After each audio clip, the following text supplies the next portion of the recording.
It's time to have a look at the Apple Loops browser. And we've created the majority of this track with our own performances and using smart instruments and drum sequences.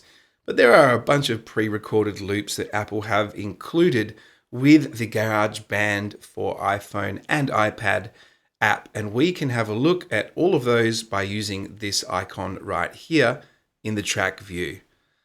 Let's click on that. Now you can see here that this is where we're basically going to bring in pre-recorded loops, which we can use in our song, and we can bring them in from up the top here, either the Apple loops, the files, or the music. So that music will be your iTunes library. The files will be any downloads you've made. But the Apple loops have a very high quality control, and they also have a lot of metadata that you can have a look at to see whether it will fit your song or not. So you can just browse the entire library, although it is very large. So the blue items there, those indicate the little waveform. I'll just let that slow down. These blue waveforms indicate that it's an audio loop. There are some green items and gold items. The green item will indicate that it's actually a software instrument loop. It's MIDI data. So we could load that up and then change the instrument if we liked. And these gold ones right here, they are preset loops made for a drummer track. So you can click on one of these to have a listen. Just tap on it.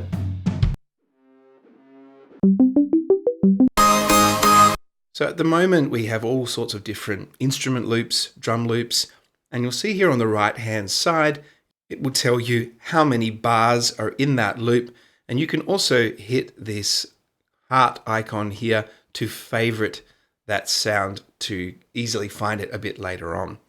Now, the way that I generally use Apple loops, I tend to not use many loops that are pre-included with any piece of software, because I immediately know that all the other people who are using that software also have access to those loops. So I run into the danger of having my songs sounding like everyone else's. I really value my own sound design. However, they can be really handy if you're just looking for a little sound or a little something like a tambourine or something that's not as easily recognizable, so that you can just add an extra layer to your song if you feel it needs something. And I tend to use the browser here. So we can see there's instruments, genres, and descriptors. So if I click on instruments, it will now let me search by certain parameters. So we can go genre here, so we can choose what genre it's been tagged as. And these descriptors here, they are also ways, so if we're looking for something that's acoustic, and we go back here, and we go to genre, and we say we want that to be acoustic, and let's see if there's folk. Let's try country. This might give me, and then if I select perhaps guitars, this might give me some acoustic guitars, or oh, here we go, mandolin.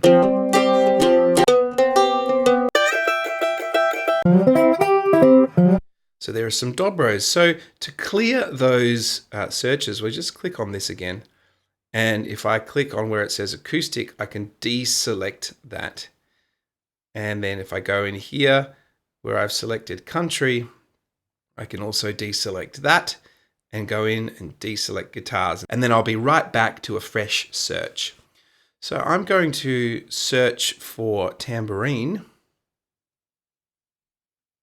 And let's just see if it can find it just by the first few letters. Let's see what that's come up with here.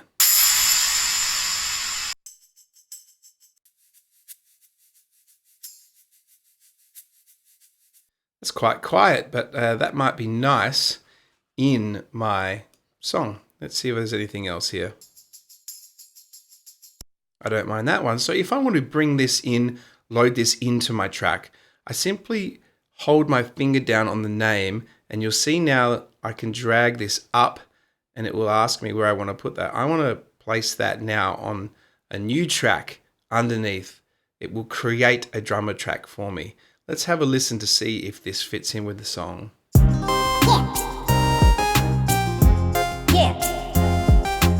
Okay, I can't hear that very well, so I'm going to go to the track controls to just bring down the volumes of some of the other instruments just a tiny bit. And then I'm also going to bring the volume of that one up a bit and maybe give it a little bit more compression and treble to see if I can get it to cut through a bit more.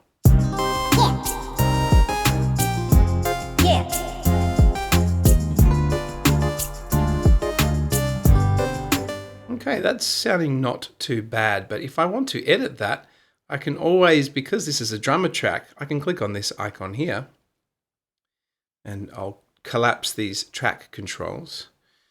And I can then edit that loop because it's not an audio loop, it's a drummer loop. So I can change whether there's some drum fills.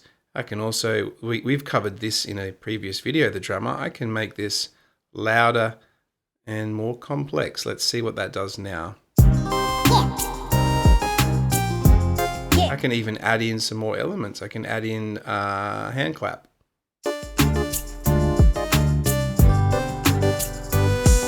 Beautiful. So if I wanted to actually grab a audio loop, I'm going to go back out to that track view. So now I've got a drummer loop there. I can just simply go straight back to that Apple Loops library. And let's now search for a brand new search. I'm going to search by genre and I'm going to go funk. And I'm going to see if there's any special effects that I can include in this.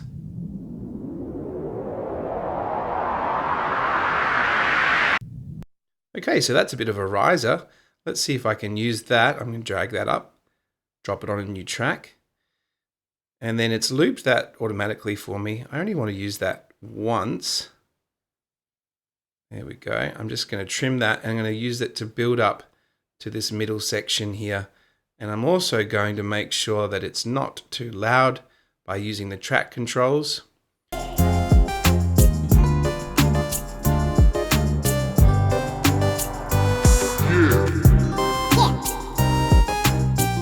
So sometimes when you have a build up like that, it can be nice to have an instrument that's not in the track beforehand and then it gets added in.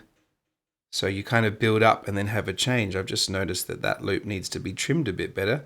Whenever I use a riser, I like to have some kind of a cymbal or something that pops off after that. So let's see if I can go to the Apple Loops and find some kind of a cymbal. Let's see if I can find a crash.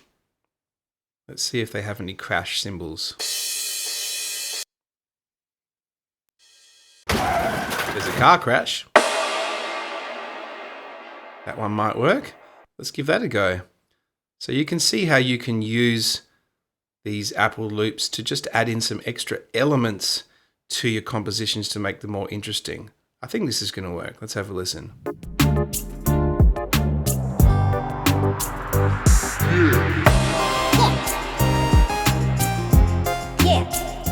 That works quite well. It just needs a little bit of mixing to bring down the volume of both of those. But I think that's going to create a nice little A and B section to this very short 8-bar arrangement.